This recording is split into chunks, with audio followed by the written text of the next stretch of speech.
Assalamualaikum warahmatullahi wabarakatuh. Apa kabar sobat sekalian? Jumpa lagi di channel Enerpol. Kali ini kita akan membahas berita hangat, yaitu Bawaslu ternyata tidak cukup hanya menyatroni Anies Baswedan, tetapi juga koalisi perubahan itu sendiri ya.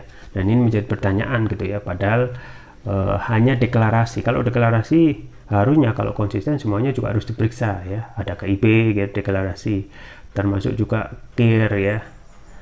Ini sesuai yang dilansir oleh ermol.id ya. Langsung saja kita baca dan kita ulas. Dalami deklarasi koalisi perubahan netizen, kenapa Bawaslu cuma ngurusin oposisi gitu ya.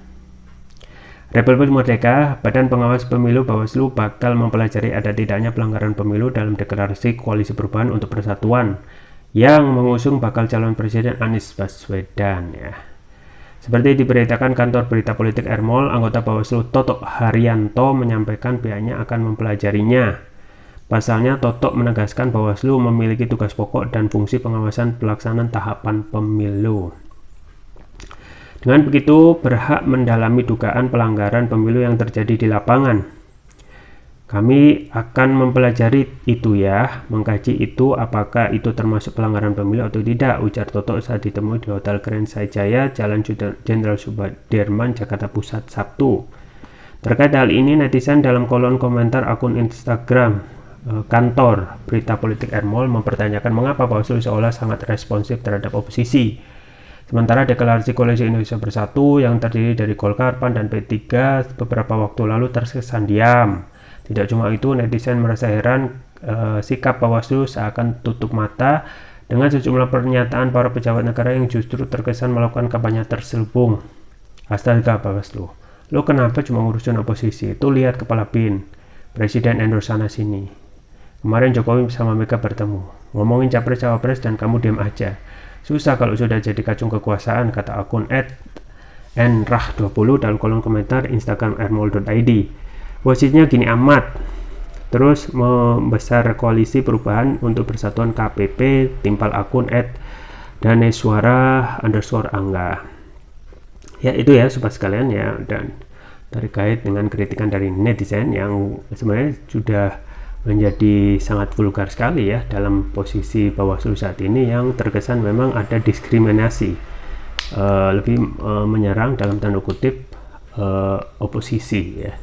Entah itu Anies Baswedan, dan sekarang tambah lagi yaitu koalisi perubahan yang mendeklarasikan koalisi perubahan itu sendiri ya. Jadi satu hal yang tentu saja harus dijadikan desakan kepada Bawaslu adalah berlaku netral ya, karena berlaku netral itu artinya menjalankan fungsinya sebagai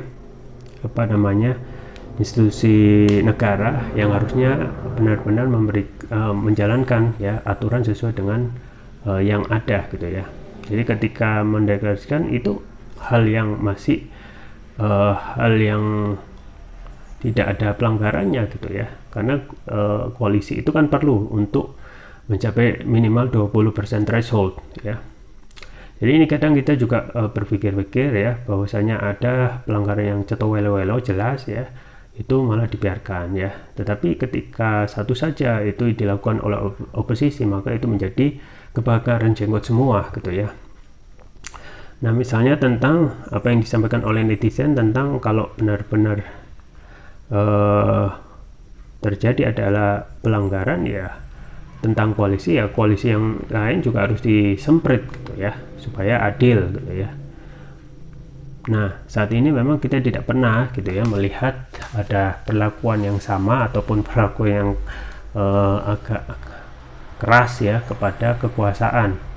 Jadi terkesan nanti yang kita khawatirkan adalah Bawaslu nanti tidak netral lagi ya.